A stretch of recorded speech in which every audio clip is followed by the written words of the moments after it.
J'identifie 7 compétences pour être coach. La première, c'est le professionnalisme. C'est la capacité de poser un contrat de coaching.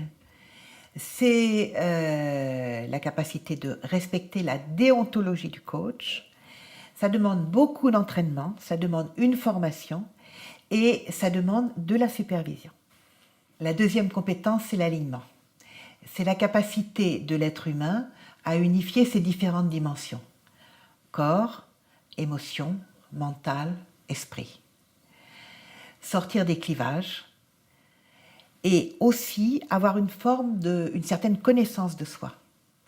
Connaissance de ses qualités, de ses zones de progrès et de ses zones d'évolution. Ce qui demande un travail de développement personnel pour les coachs. La troisième compétence, c'est la contenance. La contenance, c'est la qualité de la relation.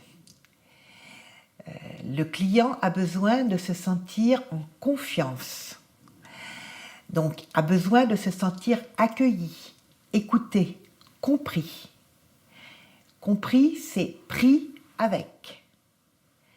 Et cette qualité de contenance, c'est au coach de la développer. C'est-à-dire qu'il a une capacité à accepter totalement le client afin que celui-ci puisse laisser aller ses résistances, ses peurs, ses tristesses, etc. et se laisse guider.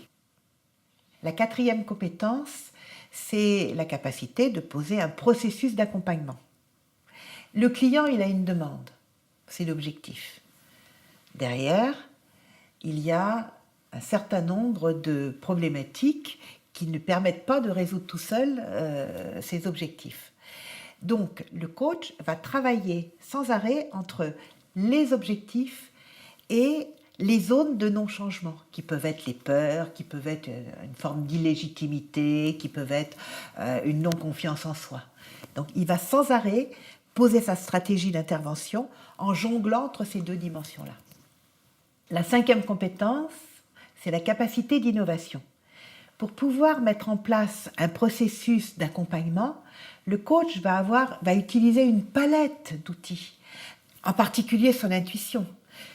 Il faut aussi avoir la capacité de s'adapter à tel ou tel type de personnalité. Donc, bien sûr, le coach va utiliser le questionnement, mais il doit être aussi capable d'utiliser de la visualisation, de faire des dessins, de faire mettre les gens en mouvement, d'utiliser la respiration.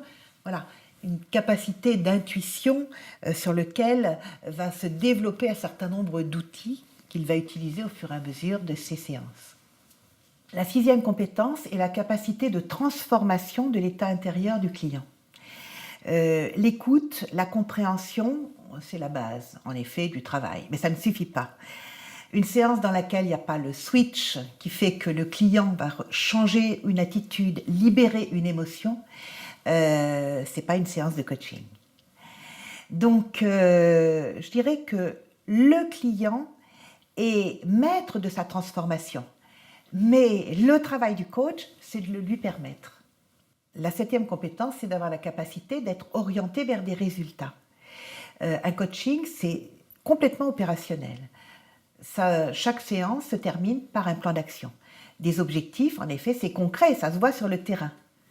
Donc le coach a cette capacité à faire un travail en profondeur, faire un travail en profondeur qui va se concrétiser de manière opérationnelle.